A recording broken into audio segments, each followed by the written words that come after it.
Hello, Tami. Hello, Zahra. Good morning. Hi, everyone. Hi.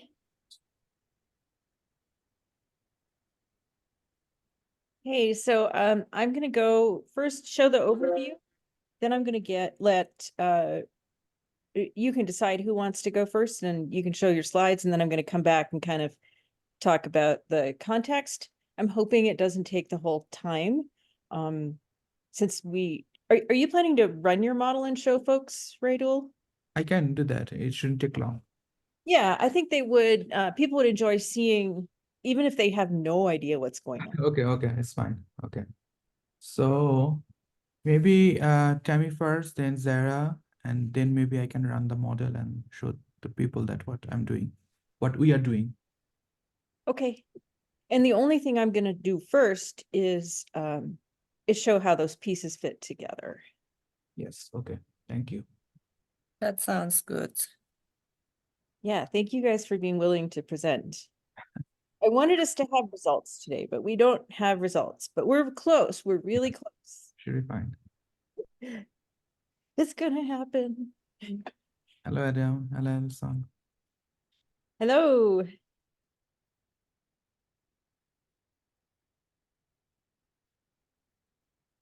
Good morning. Hey, Kartik, how was your job talk? Yeah, I survived. So You survived. I want to hear more about your job search, maybe later, maybe sometime offline. I want to see where you're at. sure, I will. I'll tell you a lot of stories. Yeah. Yeah, I want to hear the stories because it sucks. It's terrible looking for a job. I hate it. I don't know. Has anyone here had a really fun experience with the job search?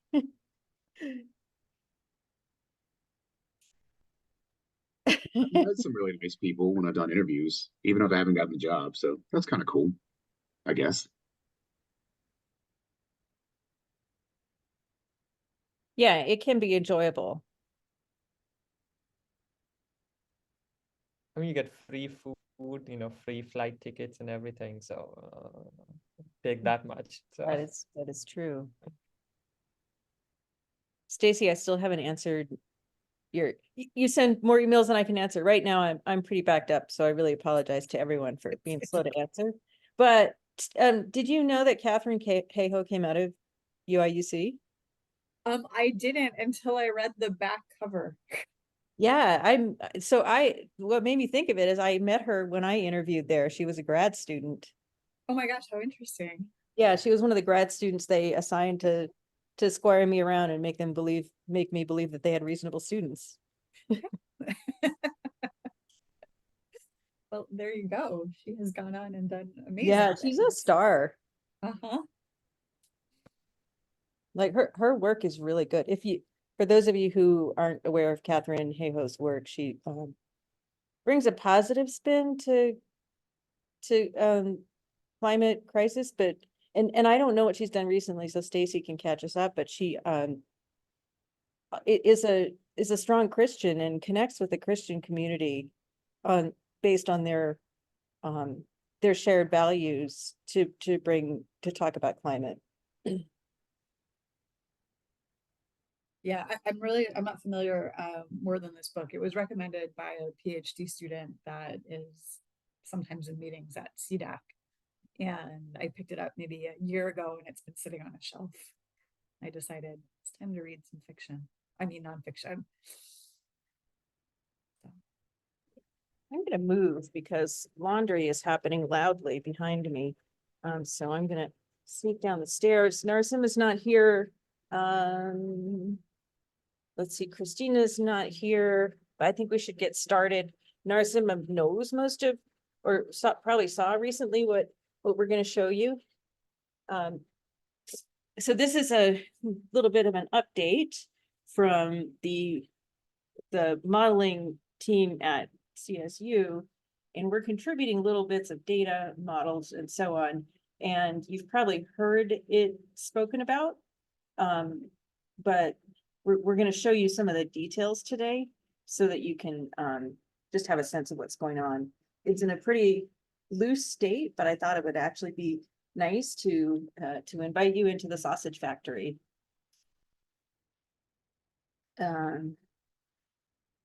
No, I don't know why it wants me to have AI companion. Well, yes, I do, but I'm not gonna take it.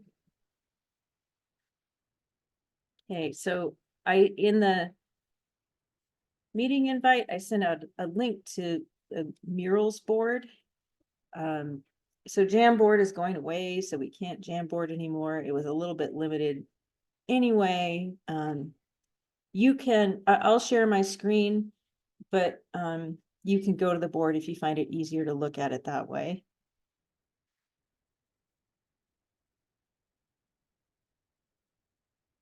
So trying to close my windows. So I'm going to start by showing you how things connect together, and I'm going to try to blow this up. Oh my gosh, so much is going on here. My cat is going crazy. The laundry is loud.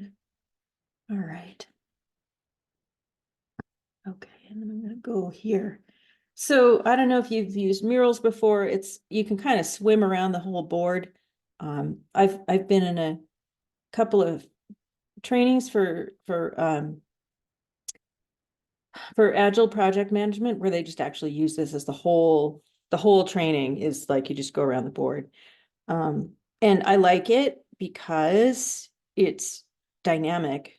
Now it's not dynamic, y'all can't change it because I have to pay if I want everybody to be able to change it. I can only have 3 seats. Those seats may be things that I share with my team or with Narasimha.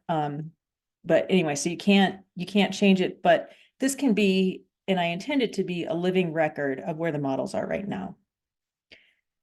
So just so you know where people are fitting, this light square is, we've got a couple of models that simulate evolution. So by evolution, I mean, we currently have a population of homes that have acquired certain heating technologies. This could be any technology, but for purposes of illustration and for being concrete, I'm going to just talk about what we're modeling in terms of heating systems. And so we're doing these separately. So Rayeedul is going to tell you about his agent-based model, or ABM.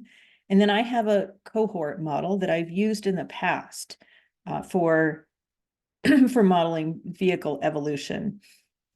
These are being fed to create heterogeneity with Kartik's data. And we just had a meeting on Tuesday on how do we get real heterogeneity into the data instead of averages. So that's something we're going to be working on the side. These evolution models are going to take today, apply some decision rules that are limited in time, and then go forward to say what kind of composition of technology do we expect in the future.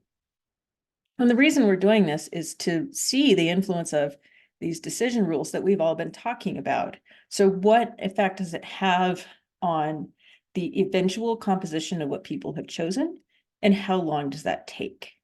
And I'm personally really interested in the time dimension because it has to do with how rapidly can we move to achieve a change in carbon emissions. So people are talking about moving really fast, and one of my burning questions is, can we really move that fast?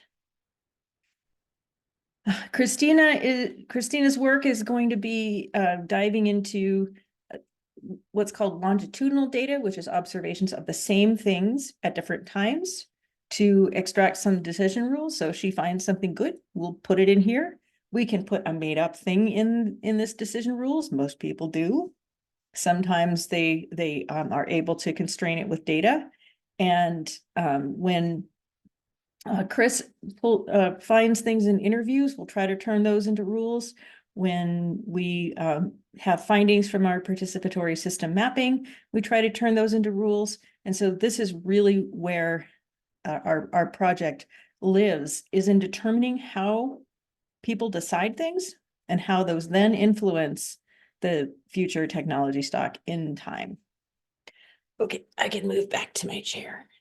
Now in here, one of the things affecting decision rules is how much are technology changes going to cost?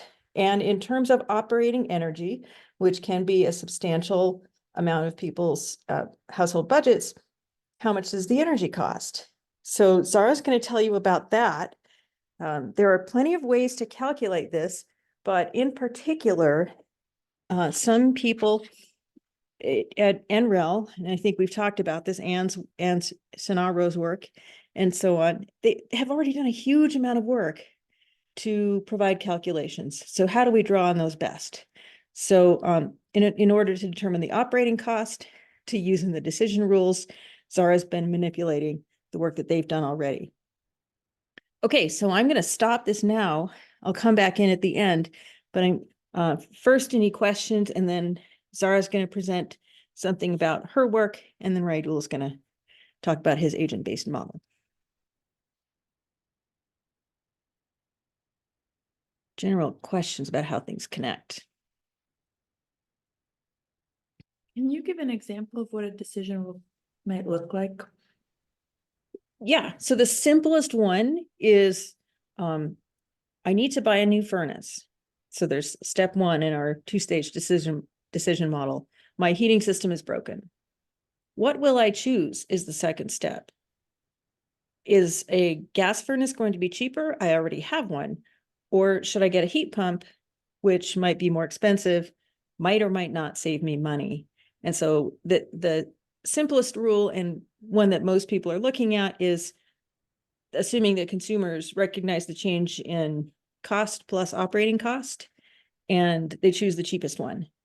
So that's a decision, but that's one that we're kind of questioning with other elements. Does that answer your question? Yeah, I think it definitely does answer the question. I think it leads to another question: is if there are multiple paths to go down, would a standard way of representing that be to assign probabilities or weights to, like, if there are three options, option 3 has a 10% likelihood of happening. That That is, kind of, that is a possibility. And that can be represented. Typically models now, not our models, but just go for what's the least cost. okay. What has the greatest utility in economics, right? Mhm. But I think one of the challenges we're facing is we know that people have other considerations. How do we build those in? But Yes. among different options, there could be 3 or 4 different options, and then you could choose either completely least cost, but I think the way we're setting it up, you could choose them with different probabilities. Okay. Thanks, that helps. Okay, anyone else before I turn it over to Zahra?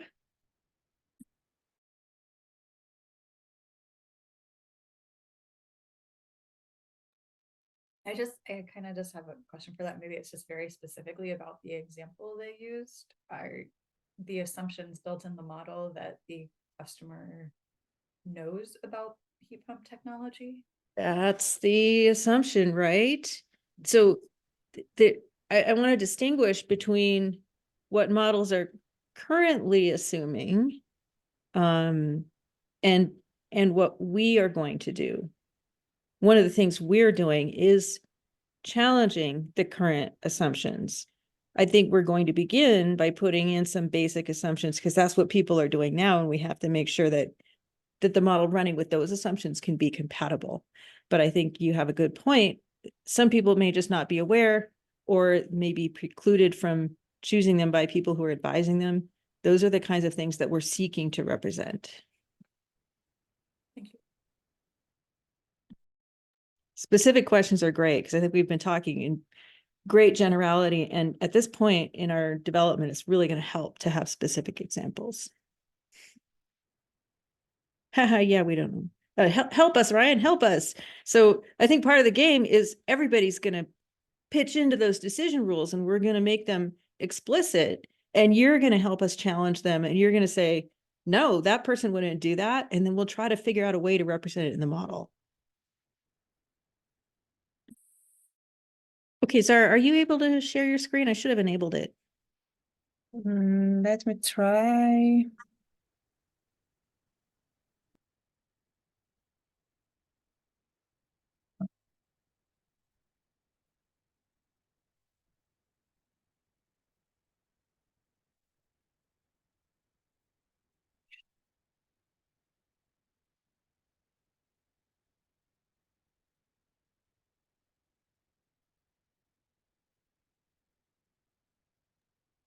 Is it working? Oh, I can't see my PowerPoint here. No, are you sharing? Uh, I clicked on the share screen. Mm-hmm. It lets you share the screen, right? Mm, It does for me. Yeah, Rayeedul, why don't you go? Or no, okay, never mind. Can you see my slides? You're good. So, our building object that I am working on now uses RESTAG as an input data. That RESTAG is a public database of over 500K building households, and it statistically represents US building stock in 2018, and this representation will be the same regardless what weather data you use. So one of the things that this building object does is getting housing characteristics from RESTAGs and create some data frame and then implement our computation logics to estimate, for instance, annual energy requirement for space conditioning. This uses a wide range of indoor heating set points and hourly outdoor temperatures from weather data. Then at this stage, user can pass it their input sets, and as an output gets a sample building stocks, including annual heating energy requirement to maintain a level of comfort or other possible outputs like energy requirement after upgrades or operating costs under different upgrade scenarios. So by using RESTAG, in fact, our building object inherently has the geographic and stack heterogeneity. I mean, it considered climate-driven differences in heating loads. In addition, a lot of different housing characteristics extracted from US Census, ACS, or American Housing Survey, or REX, and with over 100 housing characteristics as input data, it enjoys a high level of granularity, but it has some challenges, like using a synthetic data set as an input might raise some questions about its realism. So in this case, according to technical report that published by RESTAG, they ensured this data set closely mimics the real world distributions and relationships between housing characteristics. However, our building objects implicitly inherits all the assumptions and biases of RESTAG, in addition to those that user might introduce into the building object. So at the next step, we want to do calibration and validation and looking into possible integrations. And this is the holistic view of our building objects. If any questions and suggestions for that.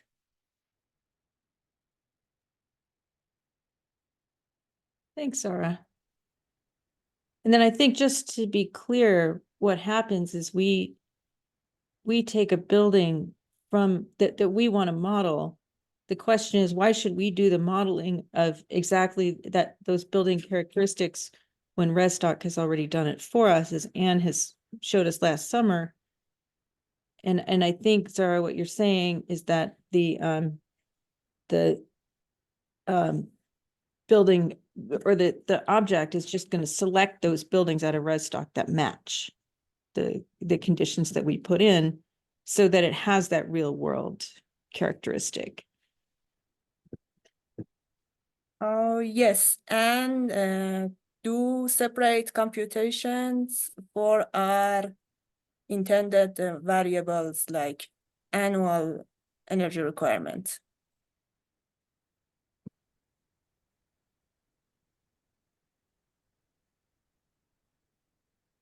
Yeah, Rayeedul and then Ryan. So, Zara, thanks for the presentation. So you mentioned that some of the other possible output is we'll be able to have the operating cost under different upgrade scenarios. Is that already done, or it can be done in the future? When you say different upgrade of scenarios, basically means different heating system, right? Yes, and at this stage, it's only calculate the heating energy requirement. Yeah. So next step would be inclusion of operating costs based on this upgrade scenarios like retrofitting or heating equipment. Okay, yeah, thank you. And just to follow on that, I think we're not going to do that for a while. I think a big question here has been, how much do we want to take from Restock? And how much do we want to calculate ourselves? The more we use from Restock, the closer it is to a widely accepted database that's been calibrated. The more we do on our own, the more control we have over the choices and the assumptions. Okay, Ryan, you had a question in the chat. Yeah, I can explain it maybe clearer. Just so like, are your building objects you're creating, are they like discrete objects, like this is a building, or are they distributions of potential building characteristics? It creates a building instances and it shows individual buildings or over 500K buildings. So you have a sample of different individual buildings, not a distribution of that. Okay, so it's not that like, if we knew like the characteristics of one house, it would match it up to one house in that data set, not create like a potential distribution of characteristics we might observe with that building. Does that make sense? Like on a single building characteristic level? There might be a possible that it matches with several different buildings, you mean, yes? Yeah. Yes. It's extracting all the matching ones. Okay, that helps. So you could craft a distribution if you wanted to. Okay. Thanks. And then Narasimha, something I did not know that I found out from Zara after we met last Tuesday, you had talked about, should we just extract the income from here? Zara's got income in this data set because Restock has it. So it's a possible screening tool we could use. So we can explore that. Okay, I think that would be very useful for your purposes, yeah. Do we know where they got income from? It's, most of, well, Zara, go ahead, you know better. You ask about income? The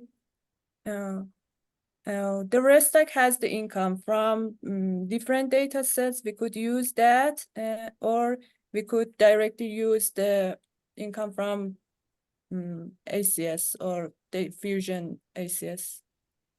But it has 3 different income range, specifically corresponding to individual buildings.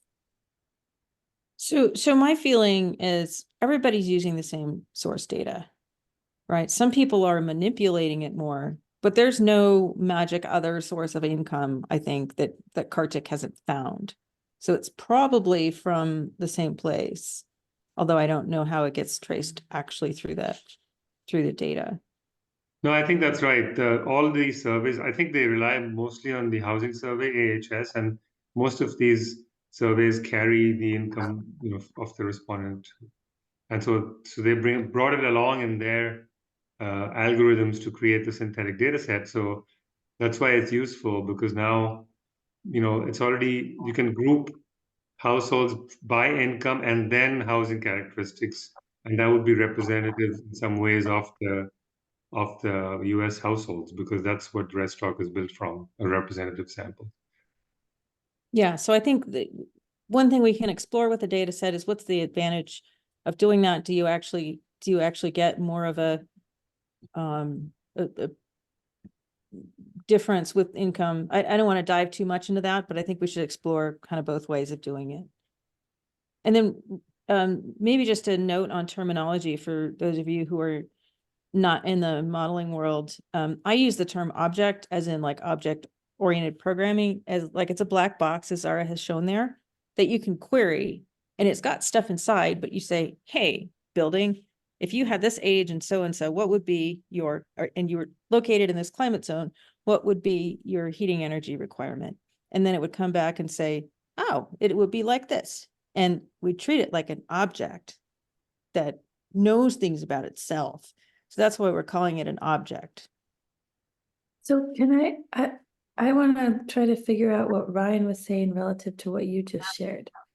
So that query that you just gave as an example gives one output, but it doesn't give like a distribution and uncertainty, or it could. It could give an output that we can define to be an average, or we could say, hey, do a probabilistic output and then give it, say, a seed. Give me the 20% probability. So we could have a random number, and then it could do the probability around that. We're still, okay, so let me give a brief status update. We wanted to have all of this done and working and functioning by the end of January. We're missing that target a little bit. And so I would say most of this stuff is, I think we're all, each of the three of us is like so close, but we're not there yet. So I haven't explored it enough to know exactly how many instances it would return to create a probability distribution. It might be only one, in which case you wouldn't have a probability. So that's work to be explored, I think. If I can just piggyback a question on that, I'm just wondering, Zahra, and you don't have to answer now if you don't know, but if the underlying data, the 9,000 sample points, do they provide for those sample points uncertainty for the various parameters themselves? Because it is a synthetic data set they've created. So does the original ResTalk data you're using provide standard errors, for example, for the data? Oh, they have a weight for averaging purpose.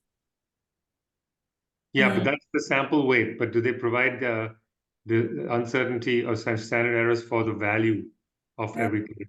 One of the things that they mentioned, it's better to use over 1,000 sample to have better uncertainty. And if it's under this number, for instance, you use a Puma and get about 500 sample, you should do some standard deviation and statistical work to reduce that uncertainty. I think, and sorry, you can correct me if I'm wrong, and we can delve into this further. But I believe that each instance that they publish doesn't have uncertainty. But That would have been my guess. Yeah. They're probabilistically created so that only by sampling a number of them you can see the uncertainty. But each one is like acts like a house where it is certain about its own characteristics, but it could have been probabilistically generated. Yes, exactly what you said. Each individual house, it doesn't have that uncertainty, but if we sample it, the uncertainty will be introduced in the sample. Or, to answer Ellison and Ryan's question earlier, I mean, if depending on how you all decide to group the households, then all the households that you subsume under that group from the rest stock sample, that could be a basis for your uncertainty for that instance. That's right. We're gonna have to explore that because one of the things that I'm concerned about is that we're very interested in heterogeneity, so we might be providing finer and finer inputs, producing fewer and fewer matching buildings. And at some point you have to be careful about the disaggregation. So that's something we're gonna have to explore. And Rayeedul has had his hand up the whole time. I don't know if Oh, I thought, is this a hand up again? I'm sorry, Rayeedul, I thought it was the same. I don't know. Do you have a new question? You're next anyway, so I'd like to make sure No, we get no. up to That is Rayeedul. from before, I think. Thank you. Okay, your turn. Thank Okay.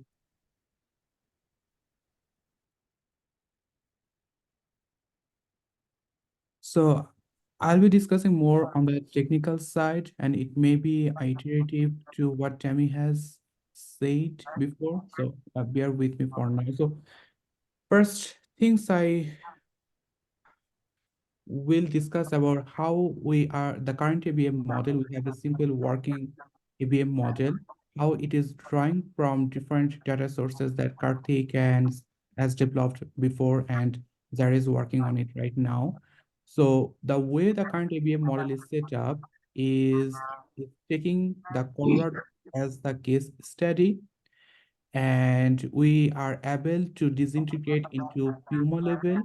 And for each of those Puma level, we are able to connect data from the Karthik has developed, like income, heating type, fuel type, building age, and we are able to connect those data to different occupants. And that's why we are able to introduce special heterogeneity into the occupant agent. And Zara is working on this restock data set. And currently the building cat object or building agent is able to connect that to the restock data set and able to introduce high granularity, spatial heterogeneity.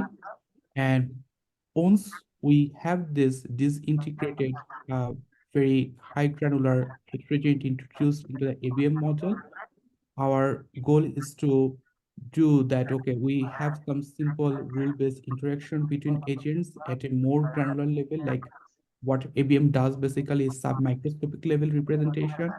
Each agent has a different characteristics, unique characteristics, which they will interact with the environment and the infrastructure system. So based on those interaction, our goal is to do a heterogeneous ABM analysis on a more disaggregated level, like Puma level.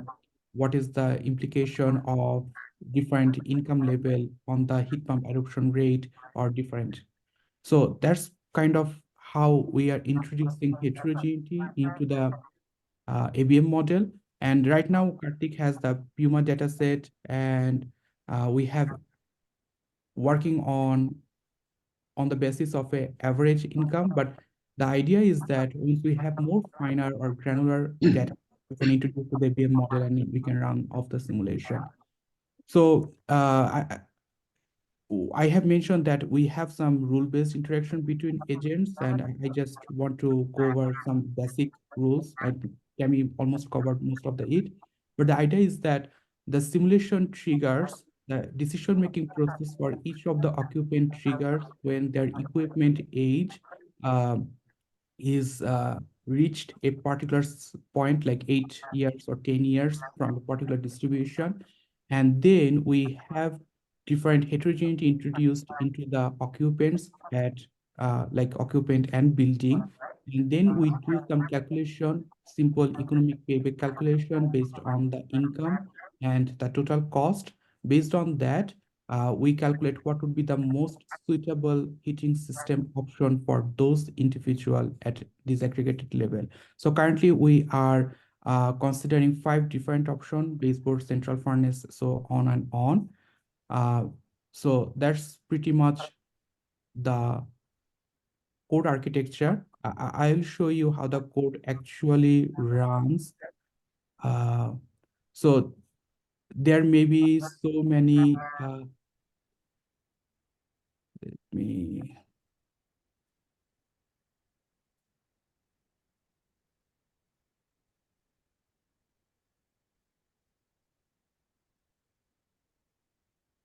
so this is our kind of input parameter value. This is our map I'll show, and this is our visual. So the idea is that we have already the CSV file from Karthik and from Zahra, the preliminary CSV file.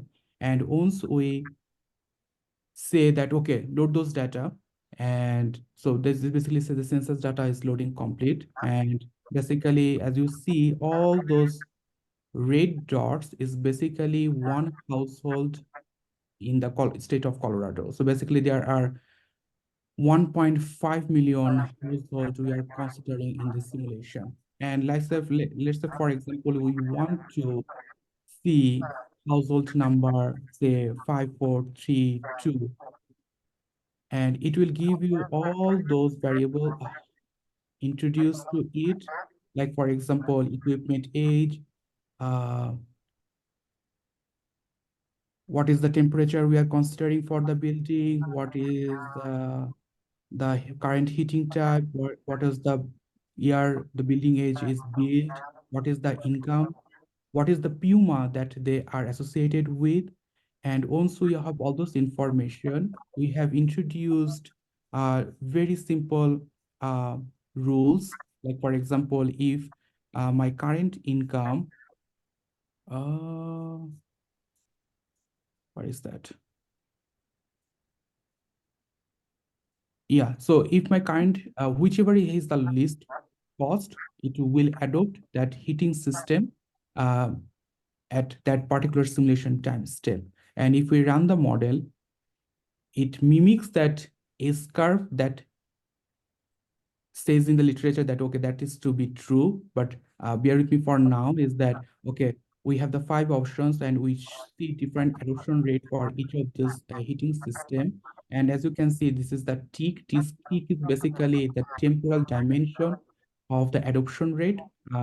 So for now, we are considering from 2023 to 2050 at a time step of 3 months. The simulation will be running at 3-month iteration. And as you can see, before all this are red color, and now we have some blue color. Basically, those are the households that are adopting heat pump at their system. So that's pretty much we have right now. The great thing about ABM that the more granular data we have, it will be more accurate to represent those heterogeneity at a very molecular level, I would say. And just to be clear, the decision rules that you have in there right now don't have any real costs. No. So the penetration that you see is, we're making the model run. It's still running on, not sure what to call it, but it's still running on fake rules. But the point is to get it set up so that we can feed it real rules. So when I say we're not there yet, I mean we're not there yet. So I will end with another remark. It's just a answer or to Stacy and Ryan. So many of you know that I used to work on disaster evacuation, disaster science, and one of the most drawback that research gap was that people used to believe that there is 100% agree with the protective action recommendation from emergency manager. Like for example, if they ask you to evacuate, people will listen to you. So that was kind of the natural research norm. But that is not the true. So what we did that we did a survey and we made a probability of what would be the people's response to different policy making changes. And we saw that there is 17% probability that people will listen to emergency manager. And we introduced to the ABM model to have an accurate adoption rate. The thing I'm trying to say is that you mentioned that currently we're assuming that everybody knows about heat pump, but we can do survey and have those empirical distribution embedded into the ABM model to have a more accurate representation. So over the years, I believe it will get more refined and it will have more accurate results. And so one question, Rayeedul, I know this is just you're setting up the mechanics of the model, and that's fine. It's great that you have it to that level already. I'm just curious if you're working on the decision rule right now, economic payback based, and you have all these different agents you want to include, right? I know. I'm just wondering if what your current thinking is in terms of interactions between agents, because that's what really necessitates using an ABM. Otherwise, you don't need an ABM up here. Yeah. So the way I see ABM, like so for example, why did I choose ABM? So ABM gives you, like if you want to provide a relationship, most of the models give linear models, linear relationship, which gives a macroscopic understanding of behavior dynamics at a aggregated level. But let's say one linear relationship. But what ABM does is that you have 1.5 million agents. So basically it is introducing 1.5 linear equation to characterize human behavior dynamics. So we have that granularity capable of interactions. Like say, for example, I am not much familiar with Tami's cohort model, but to my limited understanding, name suggests it still there is a cohort. So basically, to some level, it has some aggregation. But as I've said that currently we have the Puma level distribution or say like average income. If we have the ability to collect data at individual level and introduce that to the model, we can go to the molecular level. So that's something ABM is capable of doing. And I totally agree. For now, we have the occupant and building. So it may seem attractive that we could have gone a different route. But once you couple that with different agents in the future, like for government and organization, that's where the ABM will really flourish. So we are basically building the foundation, but we believe that that's really a workshop thinking about the future. And I would like to address that too. And Rayeedul, you can jump in at any time while I'm talking. We have a few minutes left, and I'm going to show you a little bit about my cohort model, and I'll say a little bit about why we're doing both of those, which is it's not completely justified to put that much energy into two models, but I think it's going to have some interesting comparison ability. So I don't have a decision rule represented here. I'm going to share this though. So what I'm running, Narasimha is called a cohort model, and I'm happy to go with that.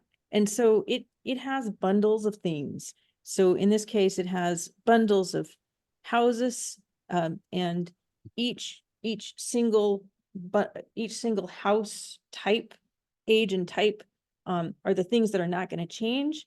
So within that, there's a bunch of sub elements that have different heating systems, and then below that, there's a bunch of heating or bunch of different year installed, and that's where I get the age distribution.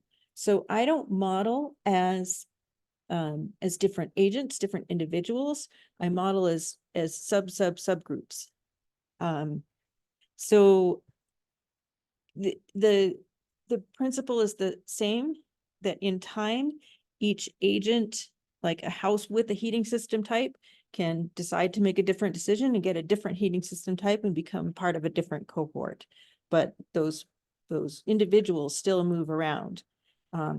A difference between the agent-based model and the cohort model is that each agent in Rayeedul's model represents one decision maker, and the cohort model represents decision makers by how many of them there are. So here's this characteristic. It's got 10 people in that bucket. So one reason I'm running this is not ever having worked with an agent-based model. I'm going to take this off now so I can look at y'all, but I can put it back if you would find it useful.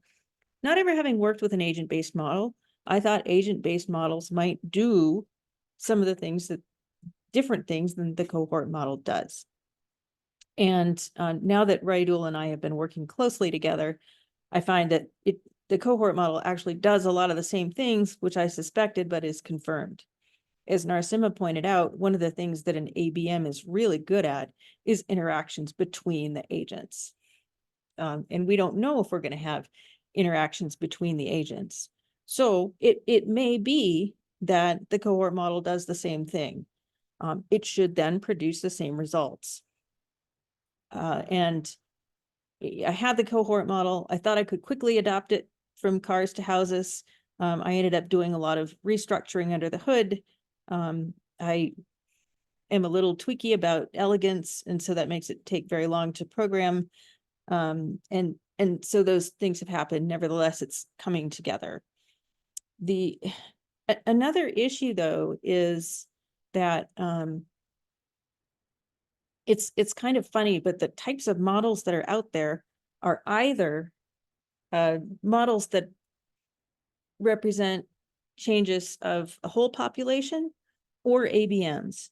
I know very little that's in between. There are fleet models for vehicles, and I think those are used for United States modeling. But for the most part, cohort models aren't really used.